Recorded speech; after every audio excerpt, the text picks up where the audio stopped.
MP1! Yes, sir! Charles Leclerc wins the Austrian Grand Prix. Yes! And Max Verstappen, after taking maximum points in the sprint yesterday, settles for second place. That checkered flag arriving in the nick of time for Charles Leclerc. Oh my God! I was scared. I was really scared.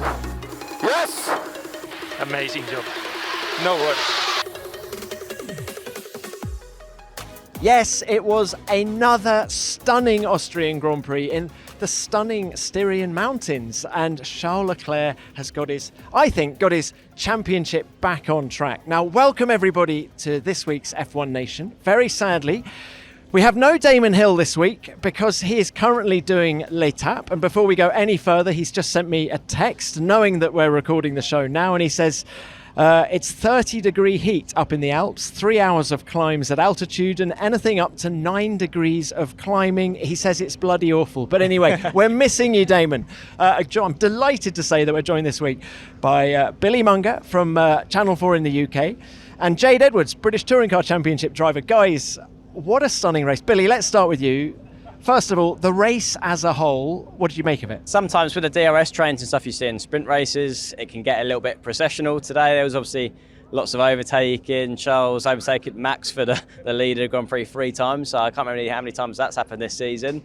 And obviously a bit of fire, a bit of action across the board with obviously Carlos's engine going up in flames, so a bit of jeopardy in there as well. Now, after the sprint yesterday, Jade, were you expecting Red Bull to walk away with it today? Were you surprised by Ferrari's pace? Yes, I actually did some truck tours this morning where we do a lap of the circuit, and I actually said that it would be surprising if Red Bull didn't do exactly what they did in the sprint race and disappear up the road.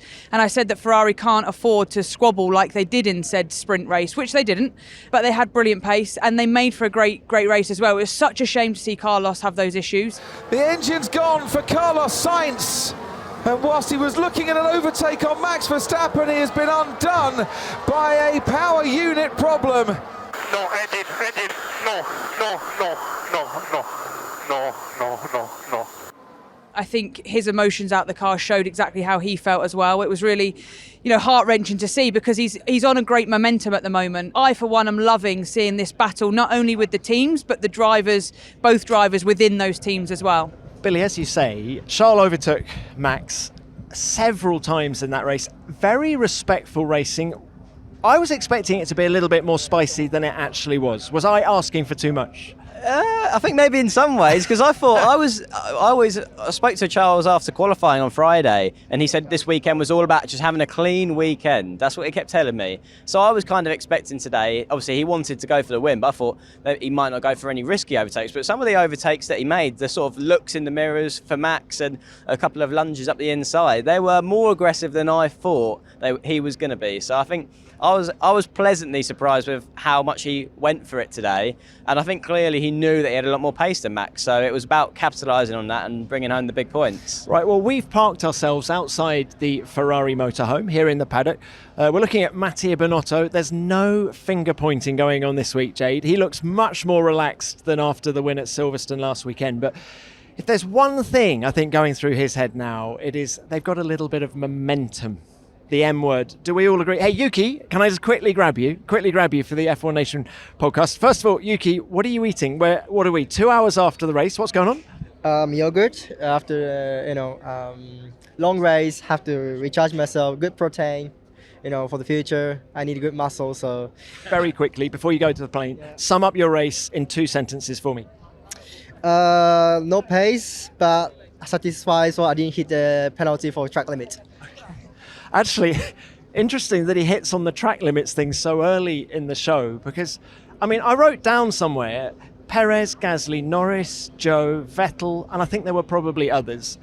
Track limits. What I enjoyed was, a moment that stood out to me in the race was when Bono or, Lewis's crew were saying, you've had a warning, you've now had a black and white flag, and he's getting frustrated and going, no way, I didn't, and then said, is everyone else? I've seen so many people, and they replied, yes. Everyone else basically has had a warning at some point.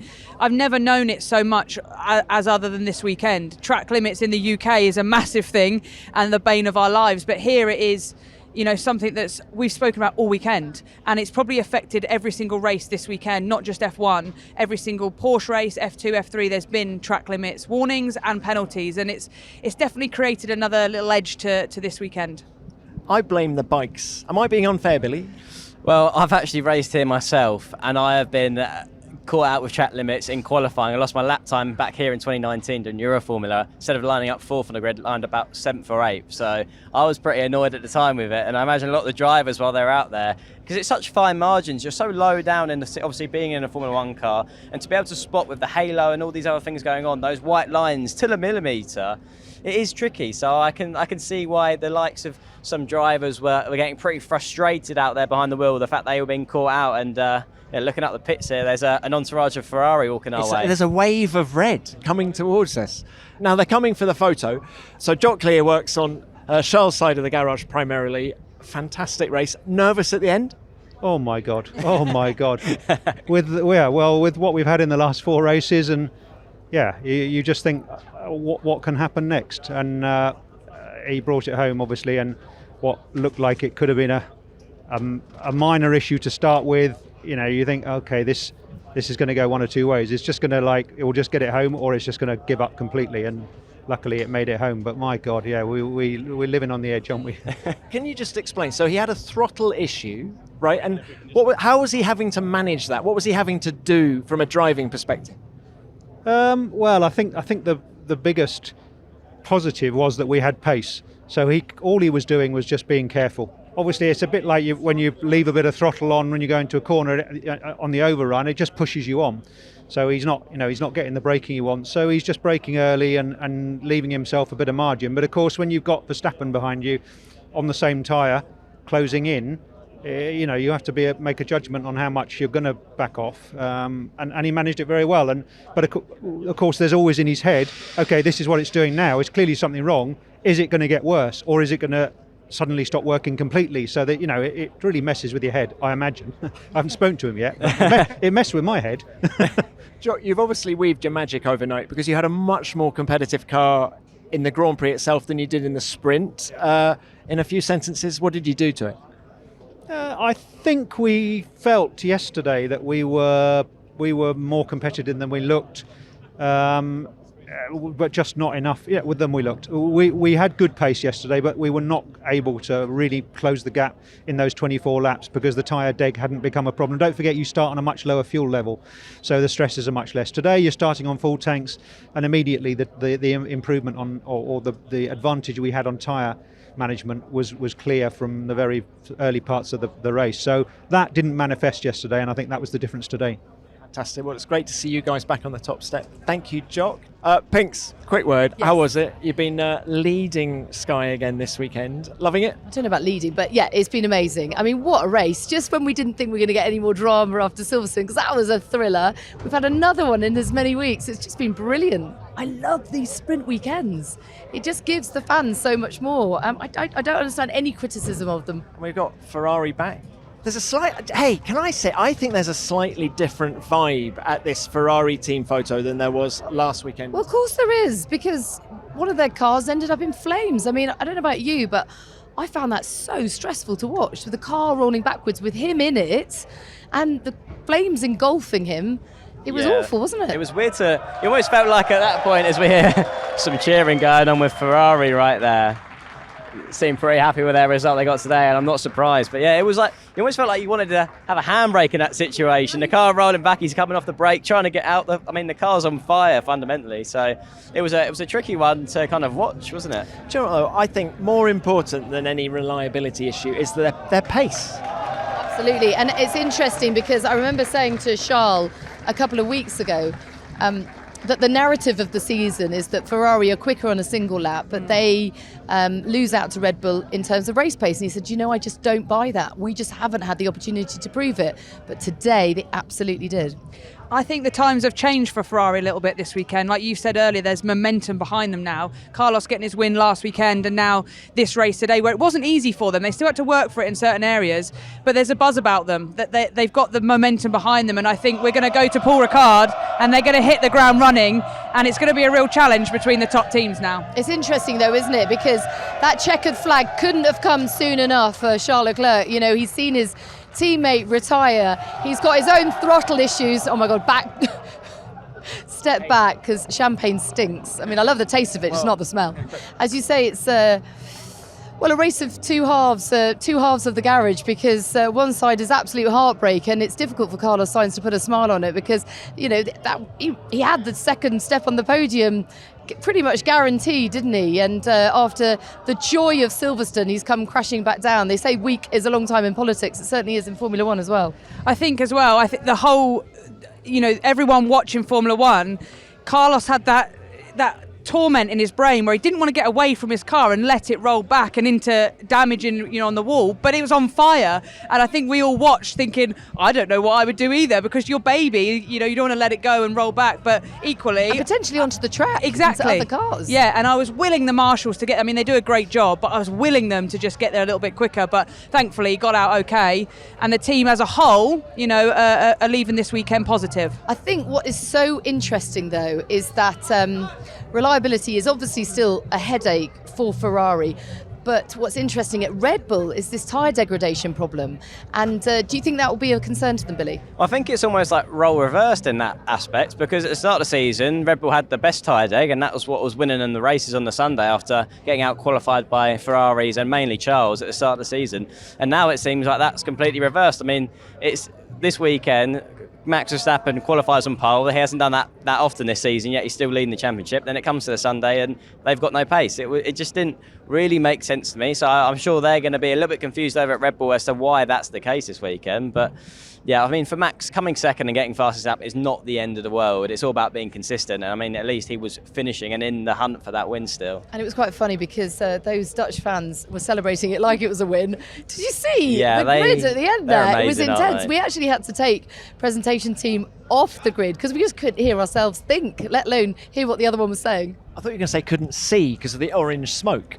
Oh, that's true as well. And actually, that was a genuine concern at stages. The Grand Prix, if that had blown onto the track, I mean, I wouldn't have been happy being the fans at the back of the grandstand because they couldn't see it. They're like, hang on a minute. I've been waiting here for hours for the start of the race. I can't see anything. In the main, it was a real kind of carnival atmosphere here, wasn't it? I mean, just brilliant. And yet it's tainted by the reports that we were hearing, first of all on social media, that there were homophobic, misogynistic and racist comments made and actions taken towards some fans in some sections of the crowd and the campsites. And F1 were quick in their condemnation of it, and I think we all have to sort of join forces in that and show solidarity and a kind of collective response, which luckily Lewis did. He made a statement on Instagram, but it just can't be tolerated, and it's horrible when these sort of sinister forces creep into the sport that we love. Yeah, I think we've got two sides to this story in the sense that our sport is growing. We've got the new Netflix fans, everything like that. So we've now got new people watching. We've got more women than ever watching, and therefore we need to include these new people and make them feel welcome. But also we've got social media that's making these negatives a more, you know, obvious thing that's happening. We're using that to our power as well. You know, back in the day, I'm sure this all went on, but we just didn't have the platform to speak about it out loud, which we're doing now. And we're seeing the drivers, the championship itself and the teams all speaking out and saying that we just won't accept it. And that's the good thing about this, is that we're actually stamping it out as soon as it's happening rather than it being weeks down the line. And the vast majority here had a great time, and there were some great fans out there. Yeah, they really were. Friends of the show, hey Friends Nat. of the show, because I want to give a big shout out to Reese and Lauren from Colorado, who listen to this podcast every week, and they have flown over all the way from Colorado to the Red Bull Ring in Austria because of the podcast. That is crazy. That's so lovely, That's isn't it? amazing to hear, isn't it? And as you say, it's just great to have new fans of the sport. We've got to make everyone feel welcome because this is the party to which we're all invited. If you've changed the way you're working over the past couple of years and regularly work remotely at home or in shared workspaces, NordVPN can give you the peace of mind that you're browsing the internet safely and securely, no matter where you are. NordVPN is easy to install and even easier to use. All you need to do is download the app on your chosen devices, and with just one click, you're ready to go. And you don't need to sacrifice your internet speed in the process. And you can even enable AutoConnect for zero-click access to make things even smoother. With NordVPN, internet traffic is routed through a secure, encrypted tunnel which protects data and privacy, which is great if you find yourself logging onto public Wi-Fi like I do. Online security in these spaces is never guaranteed. It allows you to connect up to 6 devices and works on every major platform: Windows, Android, iOS, Mac OS, and Linux. Even your Android TV supports NordVPN. Grab your exclusive NordVPN deal by going to nordvpn.com/F1Nation or use the code F1Nation to get a huge discount off your NordVPN plan, plus free threat protection and 1 additional month for free. It's completely risk-free with Nord's 30-day money-back guarantee. And that's checkered flag, Mick, P6. Well done, excellent race, you did it all. Yeah, boys. Yeah. Double points haul for the Haas team. Second weekend in a row for them for that. Oh, we're on the streak here, boys. We're joined now by Guenther Steiner. What a fantastic weekend for you guys. Both of your drivers, 6th and 8th. Guenther, how do you feel? No, it's very good. It's very good for the team. We didn't think we finished this strong. We know that we were going good, but this strong is very good, and especially after Silverstone double points, yesterday in the sprint race points, and today double points again. It's fantastic. And a career best finish of 6th for Mick. Driver of the day as well, which is a huge boost for him. Have you seen a change in his approach? It's sort of bolstered, if you will, by the points in Silverstone. You know, it was a tricky start to the season with that massive shunt in Saudi, another big crash in Monaco, but it feels like he's a different driver now. Yeah, no, I saw a little change in Canada. I don't know why. I just saw he was a little bit more relaxed about things, and I think maybe more confidence. And from there onward, he was just more at peace with himself. You know, maybe not pushing too hard, just trying to get the best out of the car what he could. And you mentioned the car, Guenther. Obviously, your car is one of the few cars on the grid that hasn't received that many upgrades this year, with the budget cap included. How are you managing to get so much out of your car, considering that you haven't brought many upgrades? When you bring those upgrades, where are you going to be on the grid? Are you expected higher up?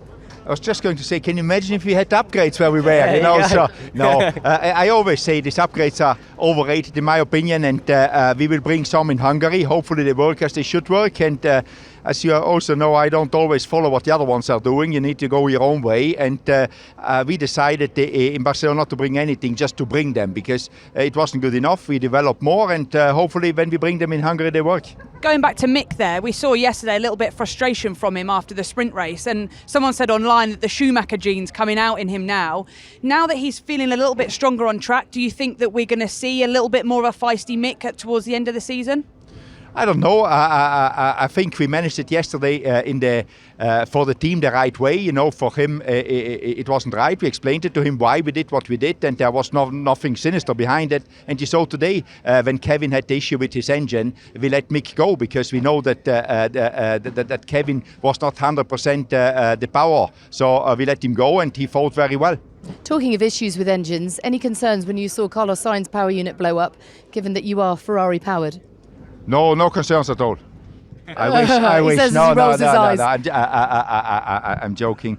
Obviously, when you see this, and we had a few issues this year, but I always say I rather have the engine is very good, it's very powerful, and I rather have issues. I don't like them, obviously, but than an engine like we had last year, you know, because at least when you start the race, you know you can fight. Obviously, if you have an issue, then it's very disappointing, but the engine is very powerful, and I'm sure the Ferrari works hard to get also reliability into it.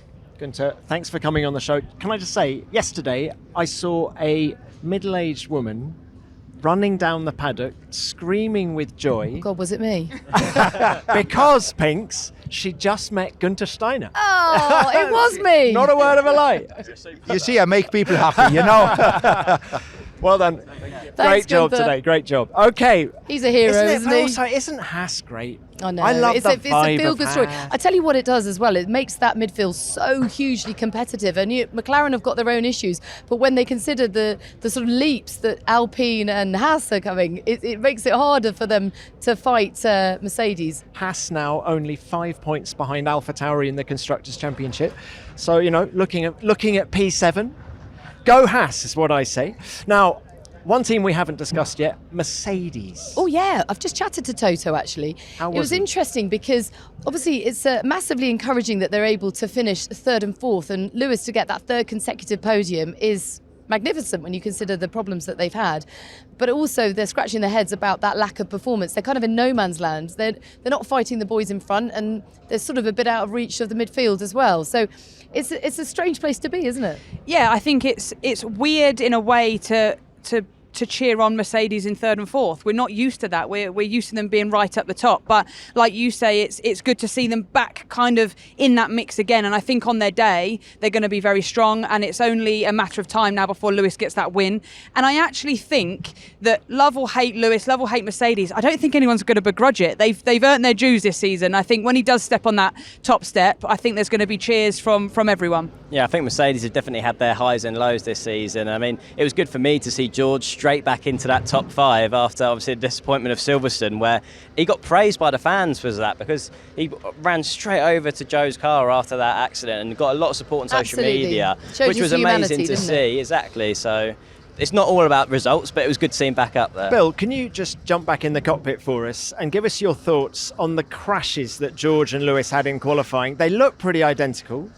Yeah, I think they, like you say, it looked very similar in the way that they just lost the rear, with George being obviously at the last corner and Lewis into turn 6. So for me, it's just one of those things that they're just pushing the cars to the limit. They know that they're not quite on the same level as Ferrari and Red Bull. And then when you're in that situation where you're close, but you need to really sometimes push over the limit, I think that's what we kind of saw. I think we just saw them reaching for that front two teams that maybe they're not quite there yet. And the cars obviously, they lost the rear, they bit back, and a lot of damage and work for their mechanics. And I think we don't ever really see Lewis crash. When was the last time we saw him crash in a qualifying session? He never does, never really makes mistakes. And I think that just shows that he's so eager to get back in the mix with those front two teams. And you got to say absolute kudos to the team to patch those cars up. I mean, literally patch them up, because they had all sorts of different parts going on there. Limited on parts, limited on time, just 6 hours to make that turnaround for the end of the quali session before FP2, because it's a bit of a topsy-turvy weekend, isn't it? You can't get your head around it, can you? But yeah, amazing work, amazing teamwork from them. And actually you saw that speedy teamwork on the grid as well when he had the problems with his brakes. Yeah, I mean, I'm going to give a little shout out here. My other half, my boyfriend, did his first weekend with Mercedes this weekend. He was on George's car, and he was laughing about it because he was having the best weekend ever. Obviously on track it wasn't great, but every time I see him he was like a Cheshire cat. But you know, he's loved it. It's been hard work for them. You know, they didn't expect this weekend to go that way, and like you said, they've been absolutely non-stop graft this weekend. But to get their podium and a fourth, I think it's points on the table, and they'll take that after the way the weekend started. They've had 210 points this year. Given that it's an off season and we're bang on halfway through, it's quite extraordinary the amount of consistency and top level consistency we've seen from them. I mean, it's a big tally of points, isn't it? But it's not what we've come to be used to over the last few years. They are struggling in comparison, but they are consistent. And the one thing Mercedes do have, Natalie, is reliability. Stop dreaming about making your side hustle or business idea into a success. Shopify are on hand to give you the tools to help make it a reality. Shopify is the all-in-one commerce platform to start, run, and grow your business. And it wasn't until I started to explore Shopify that I realized how many companies or podcasters have used it to sell their merch. That's because Shopify makes it simple for anyone to sell anywhere. From in-person point of sale to online through your website and social media channels like TikTok, Facebook, and Instagram. In just a few easy steps, Shopify can help you tailor your online store to create the look you want for your brand, and you don't even need any skills in design or coding. Just like in Formula One, running a successful business means getting the insights you need to grow, and with Shopify's single dashboard, you'll manage orders, shipping, and payments from anywhere. If you don't know where to start with marketing your business, Their built-in tools can help you create, execute, and analyze your online marketing campaigns, maximizing the reach of your store and unlocking your selling potential in the process. And thanks to their 24/7 support, you can count on help every step of the way. Every minute of every day, a new seller makes their first sale with Shopify, and you can join them. This is Possibility, powered by Shopify. Sign up for a free 14-day trial at shopify.co.uk/nation, all lowercase. So go to shopify.co.uk/nation right now to grow your business today. Shopify.co.uk/nation. Oh, and off goes Sebastian Vettel. For the second time this weekend, Sebastian Vettel finds himself in the grass for the Aston Martin. Now, I am going to bring off the subs bench, super sub, Mike Krack, because I've got to go and catch a plane. I'm going to hand the mic over to you. Pinks, off you go. Travel safe. So Natalie's got to head back. Mike, just very quickly, it's been a difficult few weeks for you guys. Did we see any green shoots of a recovery in the Grand Prix today? Yes, I think we had some. Well, you will have seen, that the strategies were evolving quite heavily. And I think we were one of the first to understand that we have to maybe not set too much on the hard tire. This was helped obviously also by Sebastian starting on it. So we thought at one point that we had a little edge on tire strategy, but then we saw that also other cars changed or adapted. And then we moved back into the order where we really belong to from a car performance side. What is it about your car over one lap? It seems to me over one lap is where it's really hurting.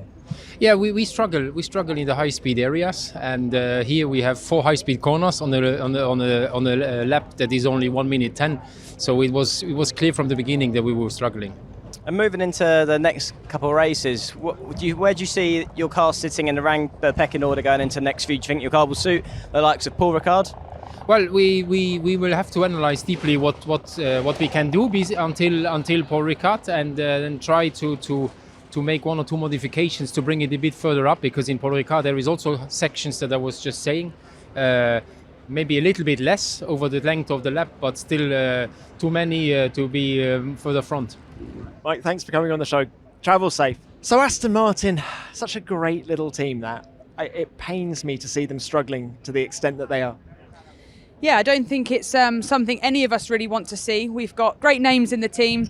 The effort is definitely 100% from them, but they just can't seem to catch a break, and that's what's frustrating for them more than anyone.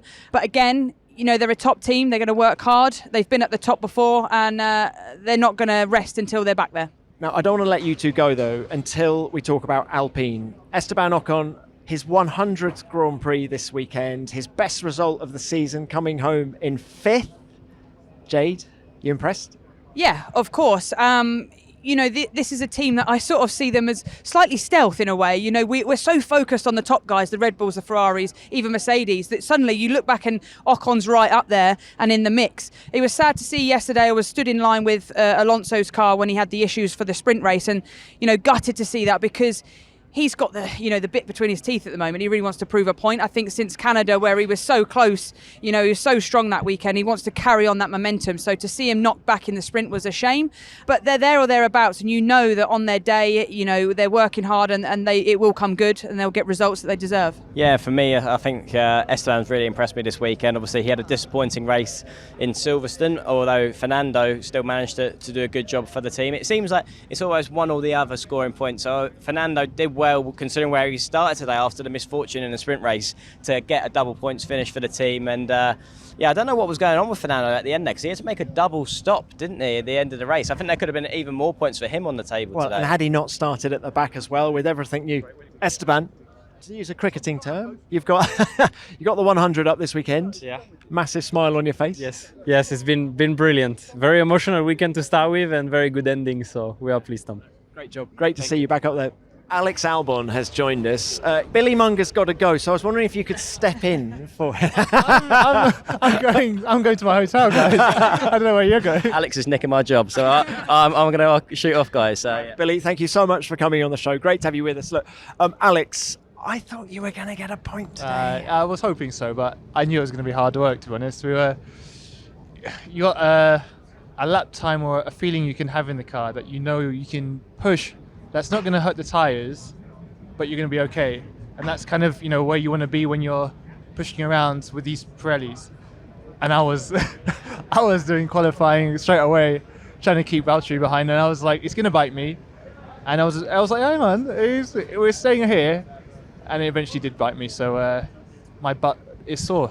Tell me if I'm wrong, but this is the first proper running you've done with these upgrades in the dry. It is, yes, yeah. What conclusions have you reached? Generally speaking, we're definitely up on downforce. That's obviously the most important thing and the best thing. In terms of characteristics, it's quite similar. So we do need to try and iron them balances out because they aren't helping lap time. We know that. It feels like now we've got a good platform, a good base car. It's just about fine-tuning it. You're doing the Pirelli test? I am, yes, on Wednesday. So hence you're going back to your hotel room rather than to the airport. Of course. What's the plan this week? Schnitzel and schnitzels. And then Tuesday I'll come and watch Nicky drive, listen to his feedback. I think the general consensus is to try and help the front tyre. Front's been a bit weak this year, just in general, locks up a lot. It's not very nice to drive. So that's the direction I think we're going to try and go in. Do you enjoy testing? I don't mind it, especially for me, because I've had a year out. It's actually nice to get mileage under my belt because, I've had a good start to the season, but I still feel like I'm still ironing out, shaking off the rust a little bit to some extent. So more mileage the better for me. I'm not at that stage where I find testing boring. Bring it on. Okay, man. Great to have you on the show. Thank you very well much. Done. Thank you. See you in Paul Ricard. See you later. Enjoy the schnitzel. Thank you.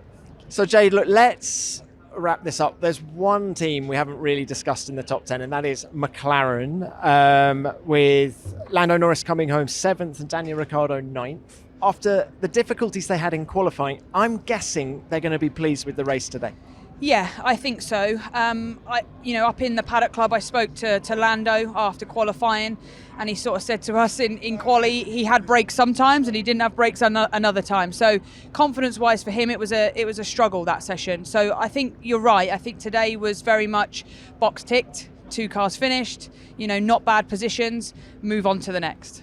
Yeah, and Daniel Ricciardo, good to see him back in the points. Only his 3rd points finish of the season. It's mad, isn't it? You wouldn't expect that. So, that's a stat that shocks me almost. You forget that he's not scored so many points this year, but he's a driver that never ever drops his head. He's so motivated and so happy all the time. Again, we had him up in the paddock club this morning. He was chipper, he was happy, he was ready for the race, and he's someone that the paddock loves, and I think they're going to keep chipping away at it, and they're going to get strong results, and it's a long season, so we're only halfway. We are only halfway. Now, can I just do a little bit of driver psychology in that Zach Brown came out last week and said Daniel will definitely be in our car in 2023. And there's been so much speculation. He said only a few weeks back that their time together hasn't met expectations. Suddenly he's told, nah mate, you're in for next year, and we suddenly see an upturn in performance. Is that a coincidence? Go on, put your racing driver head on. For me as a driver, no, it's not a coincidence. I think things like that can go one of two ways, in the sense that if your seat's at risk, that makes you potentially perform better because you're suddenly fighting for that seat. But equally, if your seat is confirmed, that also makes you drive better because you suddenly take a big sigh of relief, you're safe, you're content, and you can just drive now knowing that the team's behind you. So let me run through the top 10 one final time. Charles Leclerc wins for the first time since the Australian Grand Prix to make it his 3rd victory of the season. Max Verstappen 2nd, his 8th podium of the season. Lewis Hamilton makes it 3 consecutive podiums to finish 3rd. Then behind them, George Russell finishes 4th, despite getting a 5-second penalty for a clash with Sergio Perez early in the race. Esteban Ocon 5th, Mick Schumacher 6th, Lando Norris 7th, making it 2 good weekends in a row for him. Kevin Magnussen 8th, the 2nd Haas in the points. Daniel Ricciardo 9th, and Fernando Alonso rounding out the top 10 in 10th. Well, Jade, thank you so much for coming on the show. Great to have you. Thanks to Billy as well. Thanks to Natalie, of course. It's always quite manic after the races, as you've just seen. And thanks to all our guests. Thanks to everybody at home for listening. What's next for you, Jade? So for me, in my own racing stuff, I've got a British Touring Car tyre test, 2 days at Snetterton, not as glamorous as here. Oh, we love Snet. Exactly, we do love Snet. So we're on a summer break at the moment, so 2 days testing there, and then I'll be in Paul Ricard back with you guys for some more F1 action. Fantastic. Well, look, thanks for coming on the show. Thank you again to everybody who's listened to this. We will be back on Tuesday, the 19th of July, to preview everything French Grand Prix. Until then, enjoy yourselves, and F1 Nation is produced by Formula One and Audioboom Studios.